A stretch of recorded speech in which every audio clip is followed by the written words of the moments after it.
Menteri Rangba ke Jela Meghalaya Conrad Kongkal Sangma ha kasinengkong jong katayo ula plepat ba ya ka Corona Care Center ke bahek tam ha ke Jela.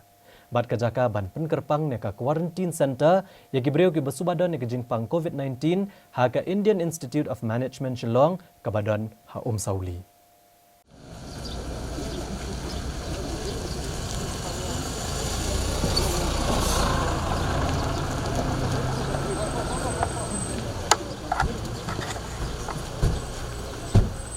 Kene ke center kadon arspa san pau pratali ki kamera ki badon lang bat ki kamera sum ki jakalet bar bapaka en pendon kam yaki khamtam hakaba penkerpang yaki badon ki dakishin jong ke jingpang COVID-19.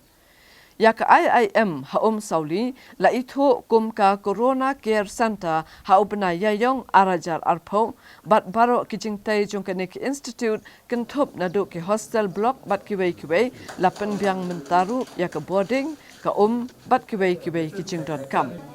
Usambot Menteri Rangba ke Jela ubak Preston Tensong bat Menteri Sorkar badai pat ya katanat ke kot kakia ubak AL Hack clear don lang haka program play ya kene ke Corona Care Center. Kene ke Corona Care Center kan don ya kan hun ki start ke kot kakia bakan thop saungut ki doktor khat arngut ki nurse laingut ki lab technician ki pharmacist bat ki x-ray technician nalor ke kan hun ajing kershan. Kum juru ke sorkar kalabu ika kan hun ki pulit ban pahara arpau saukanta hakani ke center. Habakran hakilat pathai kubur hadin ke jialang play ya kani ke center Menteri Rangba ulong bakane kala urlong dak jing ajing kershan lang ke IIM bat ke sorkar Jela kala penwandur bha ya kani ke jaka barok kawai hapo shibnai.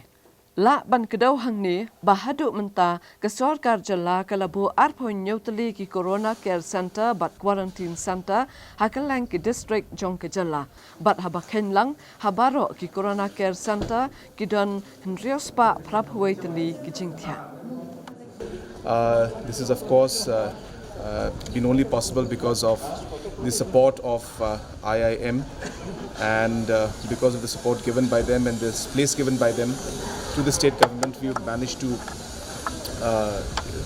completely renovate the whole place. It was within 1 month's time, all the departments, PHE, PWD, MECL, Education, Health Department, all these departments came together in 1 month's time. We have put up this center.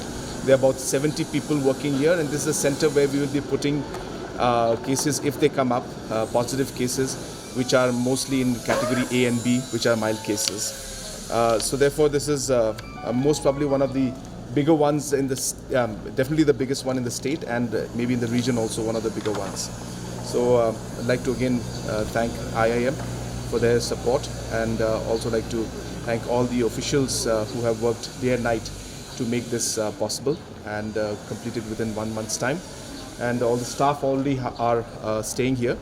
And as I said, about 70 staff will be here at any given time to take care of the people. Do we have separate rooms for the persons to be quarantined in this center? Yes, there are separate floors that are there. So in one floor, the staff will be staying. And then in another separate floor, suspected cases will be there. And another separate floor, the other positive patients will be kept if there are any. So therefore, there are segregations. Each room is an individual room with a individual and separate toilet attached to it. So therefore, I think it's come out quite well, and it should serve the purpose that we require.